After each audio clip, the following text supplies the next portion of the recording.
if you only learn one knot, make it the Marlin spike hitch. This will take you into 4 other knots that are just as useful. To make it happen, you're going to roll your thumb towards you, and you're going to roll it into a loop.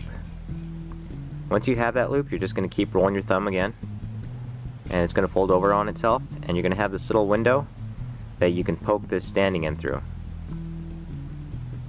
Just like that. Then that's what you're going to thread your marlin spike through, or your piece of pipe, tree branch. Pull it tight, and now you have a slick little handle that you can pull as much as you want, adjust tension, and it works really well. To undo it, you just slip it out and it comes undone. Now as long as you pull both ends before you put tension on your marlin spike, you will have your marlin spike hitch. But if it spills, you end up with the noose knot. A noose knot can be used to bundle some firewood or a blanket together. Just pull on the end and you adjust the diameter. But the problem is, it is prone to slipping. You see how that free end went right through? Here's how we prevent that. We'll start from the beginning with the marlin spike hitch. Roll our thumb towards us, make the loop, roll it again, fold it over on itself, and then we'll poke this through. And then we'll pull that tight. We'll adjust this downward so we just have a little bit of the eye left, and then we're going to poke this free end through the eye. Now there's 2 ways to do it. If you do it the correct way, you'll end up with the trefoil knot. If you do it the other way, on this side, you'll end up with something else. But we'll do it the correct way. We'll pull it through, and what this does is it increases the diameter of the rope you're using so that you have a stopper knot. And if you can see here, I'm moving this end around. This goes around, around, around. You have 3 equally spaced wraps going around the diameter of the rope, and that is a solid stopper knot. It's not going to come out. So now that we have that, we can go back to our noose knot. So here we go. We got our stopper knot at the end.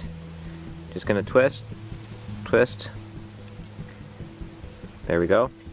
And now, when this rolls on itself, the knot stops it from completely coming out, and you can adjust whatever diameter you want on your rope. Now you remember back at the beginning of the video when we did our first marlin spike hitch, and we took our spike and we threaded it through, and then that's what we did to make our handle. Well, instead of threading the spike through, we're gonna thread the free end through, and watch what happens. Do the marlin spike hitch on this side, and then thread the free end through, and then let it spill, and there you go. You got yourself your bowline. Last but not least, we're going to do the twin bowline bend. And again, it's just 2 marlin spike hitches. We'll do one on this side, and we're going to lay this flat right here. We have the standing end pointing towards us. Do it the same thing on this side. Start from here. Okay, but except for this one is going to be pointing upwards. Alright, and so this little loop right here is where we would stick our marlin spike. You can see it on this side, but instead of sticking a marlin spike through, we are sticking the free ends from the opposite marlin spike hitch. Oops, let me fix that there. There we go. And you can see how that looks right there. And all we're doing is we're going to allow both ends to spill. So here's the dressed up twin bowlines. You can see them grabbing onto each other, and that makes for a really strong bend. Excuse my kids in the background, but we're going to keep going here. So from the marlin spike hitch, it'll spill into a noose knot, and the noose knot will take you into an oysterman stopper knot. Or you can also take it into a bowline or a twin bowline. So there's 5 knots for the knowledge of one.